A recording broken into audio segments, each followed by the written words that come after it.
Hi there! This week I want to chat to you about how to be taken seriously as a female leader or a female identified leader. Over my 5+ year career of being a female leader in a male dominated industry, which is tech, I have a few tips to share, and I've helped some of my clients and coachees with the following. I'm going to share this with you today. So tip number 1, practice setting boundaries. This is crucial, and you can do this from day 1. So 2 things that I recommend. Number 1, set clear communication boundaries. Number 2, set availability boundaries. Let's start with communication.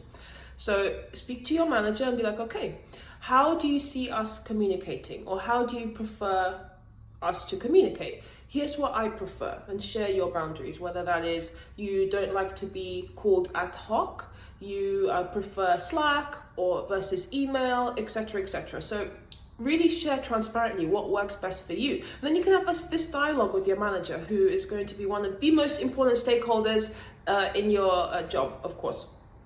Also, share this with your team. So be like, hey team, this is how I like to communicate. I'm going to ask each of you what your preference is, and then we'll adapt and make sure we communicate in a way that suits us all. Second boundary tip, availability. On the first day that you start as a new manager, this is what you need to do. You go to your calendar and you block all of your deep work slots, your lunch time, your workout time, the time that you need to log off to pick up your child, the time that you need to log off to have dinner with your family, whatever it is. Block your calendar unapologetically and rigidly. Make it clear that you are not available in these times, but also make clear the slots where you are available and how you are available. So for example, I like to say, hey, I'm available for calls in this time, or I'm working async, so no calls, no live meetings, but I'm available on Slack, etc. Try to be specific. And again, communicate this to your team, your manager, all the key stakeholders you interact with. Be like, hey, my calendar's up to date, it's visible when I'm available. Please do the same, block your calendar and let me know, but please respect these slots. So that's number 1, practice setting boundaries.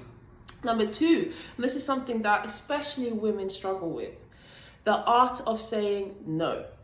Okay, unfortunately, as a society, we have trained women to always somehow conform, to not rock the boat, to not be impolite, to always be the likable one who, is always available and always does everything. This is an illusion, and it sets you on a fast track to burnout, and you are not prioritizing yourself.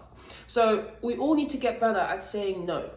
Now, there's an art to it. One of the biggest tips I'm going to now share is, how do you say no to pointless meeting invitations? Okay, nowadays I've had so many people come to me saying, I am completely overwhelmed with being in back-to-back meetings. I'm working remotely, I'm working hybrid, and I'm sitting in meetings almost all day. Then I have no time for myself to actually get my to-dos done. So picture this, there is a recurring meeting every Monday, and it's maybe an hour and a half, an hour, whatever, and you don't participate, yet you are expected to attend by the host. Maybe it's just like an update sharing meeting, whatever. This 1 hour, 1.5 hours, 2 hours, you could really get most of your to-dos done for the day. Unfortunately though, you are forced to sit there, probably switch your camera off, zone out, but you're not able to focus deeply on your task. So it's just wasted time, and this happens every week. Imagine the impact of that. So here's what I would do. I would go to the meeting host and I would say, hey, I appreciate you wanting me to attend this meeting live. However, when I do so, then X, Y, and Z on my plate, these are the most important and urgent tasks this week. X, Y, and Z, I am not able to accomplish these on time.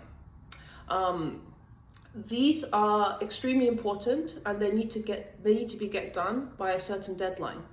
I would use this time during this meeting to actually complete these.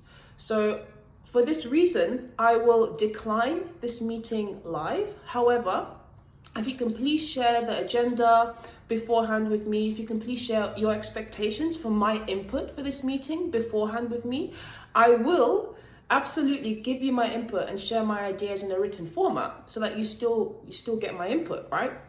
But there is no use for me to join this meeting live. How does that sound to you? If you get pushback, again, reiterate, okay, can this meeting be recorded? I can then watch this async in my own time. And again, I'll give you the inputs and action items that you require from me. How does this sound? Because these X, Y, and Z priorities on my to-do list, I need to get done in that time frame. And that has never failed me. Doesn't matter if I'm talking to a VP, doesn't matter if I'm talking to a director, never failed me. Be specific, be firm, do not leave any room for negotiation here. This is your time, and either you do it within your working hours or you're going to do it at the weekend when you should be spending time with your family or doing something for self-care or just relaxing and switching off. So, art of saying no. Number 3, this is somehow linked, but not taking on too many non-promotion tasks. Again, as women, we often feel compelled, or sometimes we're not even given a choice. We feel pressured to take on extra projects and responsibilities at work that actually don't directly lead to a promotion or are not really recognized despite the effort and the time you put in. And in the end, you spend so much time doing this project, and then your manager or the manager above this person doesn't even value that. And so you don't even get further in your career, and someone else less deserving is promoted instead of you. What I mean by projects, I mean things like diversity and inclusion projects. These take a lot of time and effort, and also a lot of emotions involved. Things like I call office housework. So I don't know, there's a birthday, someone has to organize something, team bonding events, team events in general. Someone has to organize that, get a thread going, get ideas going. So that usually falls on women in the workplace. And these don't lead to promotions. So the next time you find yourself again being nominated because you did such a good job last time, this is why I suggest you do. So say, hey, look, yeah, I actually enjoyed doing this, and I know I'm good at it. Thank you for your feedback. But due to the time and effort investment involved here, I would propose that we actually distribute these tasks evenly throughout the workforce via like a round robin or a rota system. So I did it last time. I would like to see who else is available instead of me this time. How does that sound? Good luck. Last but not least, this is so important, and this is very, very close to my heart. I recently did a free workshop with my very good friend Amy about how to make sure you get yourself promoted. And Amy shared so many amazing tips about the art of negotiation. Make sure you check that out. I'll link the workshop recording in the video. Oh, by the way, if you like this, make sure you like this video and subscribe to my channel for more. Okay, so back to my last tip. Align on clear expectations of what good looks like with your manager. Okay? So not what you think good looks like. Make sure you understand what your manager thinks good looks like. Why? Because at the end of the day, if that doesn't align, your manager will be reviewing you on what they think good looks like, regardless. For any performance reviews, for any sort of promotion nominations, for pay rise discussions, when you're not in the room, they have their own set of criteria, okay? You need to understand what that is. Have this conversation as soon as possible and continuously. My tip is then to create a nice little tracker or spreadsheet or Google Doc, whatever you prefer. And write down, literally write down, list these expectations for your role of what good looks like on one column. And then on the second column, write down every single project, every single, I don't know, workflow that you've done, everything that you're doing on a daily, monthly, quarterly basis, write it down. Not just that, but also the progress, the outcomes, and the impact of that. And this is basically what I call your success tracker at work. And this way, nothing you do will be just somehow forgotten.